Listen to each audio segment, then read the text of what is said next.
ख्रिस्त में प्यारे भाइयों एवं बहनों, आज चालीसा का चौथा इतवार है और आज के सुसमाचार में हम खोया हुआ पुत्र का दृष्टांत सुनते हैं।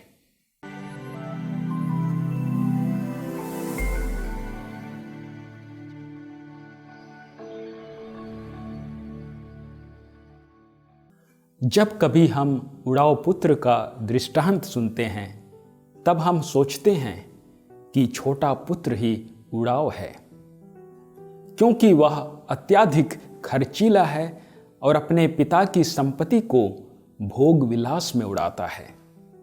परंतु महाधर्माध्यक्ष सोक्रेटिस विलेगस अपने किताब जीसस इन माय हार्ट में कहते हैं कि खोया हुआ पुत्र के दृष्टांत में तीनों चरित्र उड़ाऊ है। पहला खोया हुआ पुत्र उड़ाऊ है क्योंकि वह धन और संपत्ति का भव्य तरीके से खर्च करता है और पाप और बुराई से भरा हुआ है। दूसरा पिता उड़ाऊ है क्योंकि वह दया और प्रेम से भरपूर है और अपने पुत्रों को अत्यधिक प्यार करता है और अनुकंपा दिखाने के लिए सदा तत्पर रहता है। तीसरा बड़ा बेटा भी उड़ाऊ है क्योंकि वह अपने काम में डूबा रहता है और पूरा समय काम करने में खर्च करता है और मानता है कि काम करके ही वह अपने पिता के प्रति अपना प्यार का इजहार कर सकता है। तीनों चरित्रों में पिता का चरित्र सराहनीय और प्रशंसनीय है। वह प्रेम एवं दया से परिपूर्ण है। इस दृष्टांत में मां का जिक्र नहीं किया गया है। हो सकता है वह अकेले ही अपने बच्चों का पालन पोषण किया हो।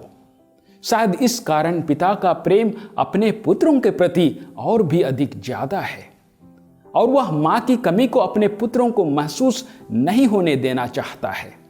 इसलिए वह उनके हर जरूरतों को पूरा करता है। जब छोटा बेटा भोग विलास और पापमय जिंदगी जीने के बाद वापस लौटता है तब वह उस पर दोष नहीं बल्कि उसे प्रेम से गले लगाता है। उसके वापस आने पर आनंदित होता है। वह चाहता है कि बड़ा भाई भी छोटे भाई के वापस आने पर आनंदित हो, पर वह इनकार कर देता है। वह कहता है कि इतने सालों तक मैंने आपकी सेवा की, आपके हर आज्ञाओं का पालन किया, फिर भी आपने मेरे लिए कुछ नहीं किया। लेकिन आपके पापी बेटे के लिए आपने बछड़ा मार डाला है। इस पर पिता कहता है, जो कुछ भी मेरा है वह तुम्हारा है। कितना अद्भुत और अपार है पिता का प्रेम।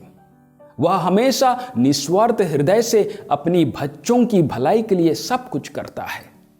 आइए हम भी उड़ाऊ पिता के समान बनने की कोशिश करें और प्रेम, दया, क्षमा एवं उदारता में उड़ाऊ बने, ना कि पुत्रों के समान पाप और गलत कर्तव्य में उड़ाऊ।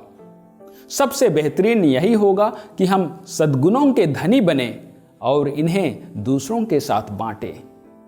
अच्छाइयों में भव्य होना बेहतर है, ना कि बुराइयों के लिए कोई हमारी आलोचना करे।